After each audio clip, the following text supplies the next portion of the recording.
బహుశా ఈ జనరేషన్ స్టార్స్లో ఆయన ఒక్కరికే ఆ గౌరవం దక్కింది. అందరూ చిరంజీవి గారి సినిమా టికెట్లు కావాలి, చిరంజీవి గారి సినిమా టికెట్లు కావాలి అనే తప్ప చిరంజీవి సినిమాని ఎవరో ఏకవచనంతో అనట్లే. అది నిజంగా ఈ జనరేషన్ హీరోస్లో ఆయన సాధించిన విజయంగా నేను అనుకుంటున్నా. సినిమాలో యాక్ట్ చేసిన అందరూ, వెంకటేష్ గారు కానీ అందరూ సినిమా పండగ సినిమాలాగా అసలు ఊహించినంత రెవెన్యూ, ఎవరు ఊహించినంత డబ్బు చేస్తుంది ఈ సినిమా. ఈ సినిమాలో అందరూ చిరంజీవి గారి సినిమా పండగ సినిమాలాగా అసలు ఊహించినంత రెవెన్యూ, ఎవరు ఊహించినంత డబ్బు చేస్తుంది ఈ సినిమా.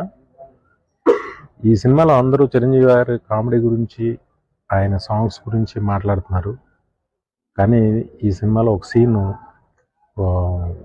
అనిల్ రావుపూడి అత్తా కోడళ్ళ మధ్య ఒక సీన్ చేశాడు. ఆ తర్వాత చిరంజీవి గారు ఆయన పిల్లల్ని పట్టుకున్న సీను.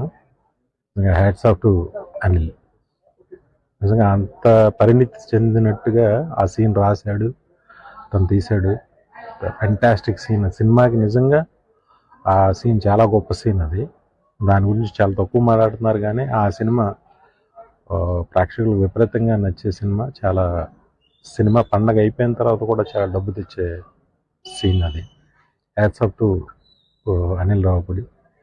ఈవి సత్యనారాయణ గారి తర్వాత కంటిన్యూస్గా హిట్లు ఇస్తూ అటు ఎంటర్టైన్మెంట్తో పాటు మంచి సెంటిమెంట్, మంచి మ్యూజిక్ అన్నిటితో ప్రతి పండగకి మంచి హిట్ కొడుతున్నాడు my brother Anil Ravipudi. I'm very happy for that. అన్నయ్య మెగాస్టార్ చిరంజీవి గారికి మరొకసారి ఇంత పెద్ద హిట్ వచ్చినందుకు, ఇలాగే హిట్లు వస్తూ ఆయన ఇంకా ఆనందంగా ఉండాలని, ఆయన్ని ఇలాగే ప్రేక్షకులు ప్రతి యంగ్స్టర్కి ఈ సినిమా చేసే అదృష్టం రావాలని మనస్ఫూర్తిగా కోరుకుంటున్నాను.